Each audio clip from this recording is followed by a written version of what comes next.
Welcome to Movers and Shakers on JTV. We're delighted to be joined by Uri Levine, Israeli entrepreneur and co-founder of the revolutionary travel app Waze, which monitors traffic to give the driver the fastest route. After selling the highly successful app to Google in 2013, he didn't stop there and is now running a new startup called FeeX. Whilst Waze targeted one of life's biggest aggravations, traffic, FeeX takes on another major irritant: hidden fees on financial services. FeeX wants to show its customers where cheaper alternatives are available for financial services, such as retirement saving accounts and life insurance. Uri, can I start by asking you, what inspired you specifically to set up the most successful global navigation app, Waze? There are two things that actually push entrepreneurs to do something. One is passion, and the other one is hate. And I hate traffic jams. And so this is one part of it. And the other part is that it seems like, an opportunity to actually solve real problems. And when we team up, we thought that we're going to change the world and we're going to help all the drivers to avoid traffic jams or help them to fight traffic jams. And that was key driver for us. Now, turning our attention to FeeX, where did the idea of FeeX come from? 2008 was a terrible year in the market. You probably don't remember that because you might have been too young at the time. But 2008 was a terrible year. And when it was the end of the year, I got my annual statement and I noticed that I lost 20% on the market. And in addition, they charged me 1.5% annual fees for losing money, right? Essentially, this is what happened. And I started to ask around and I asked my friends how much fees you're paying, and none of my friends actually knew how much they're paying.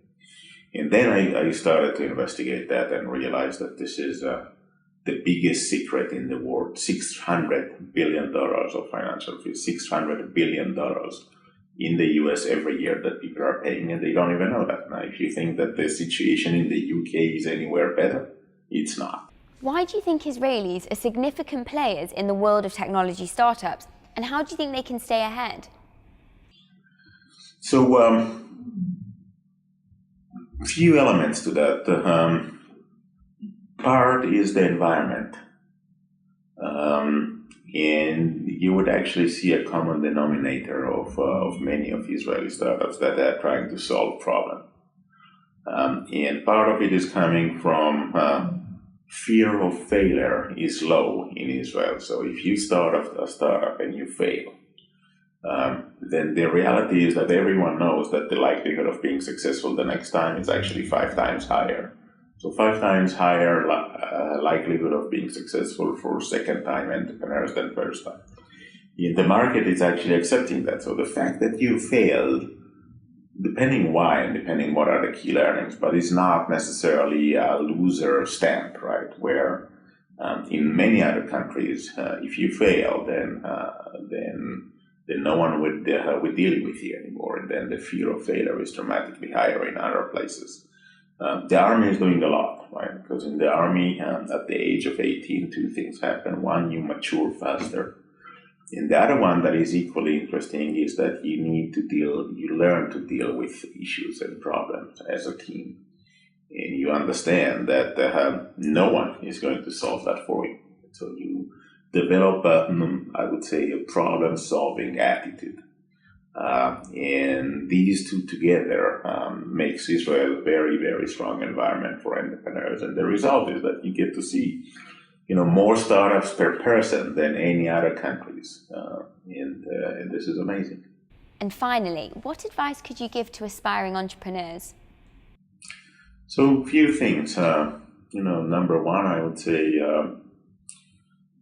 fall in love with the problem you're solving and not the solution. So remain focused on the problem. Choose a problem that it's worth fighting for, and then solve it. Number two, focus. Remain focused on creating the value for the people. So if this is the problem you're going to solve, make sure that you're solving that. Make sure that you're creating the value of solving that problem to your users. And focus in that sense, it's not what we're doing, it's what we are not doing. These are the hard decisions. These are the hard choices. And in order to be successful, you need to do one thing right, and this is solving the problem, right? And everything else, you don't need to do. So saying no to many things is the most critical thing. And number three, I would say, in particular, if you are in consumer space, make your mistakes fast. Definitely gonna make tons of mistakes, right? But if you make them fast, then you get into a cadence of moving fast. You're making them fast, you're fixing them fast, and then the reality is that you're moving faster than the market. And in reality, if you are good enough, you are going to win the market. So the biggest enemy of good enough is perfect. You need to be just good enough. Uri Levine, thank you very much for joining us.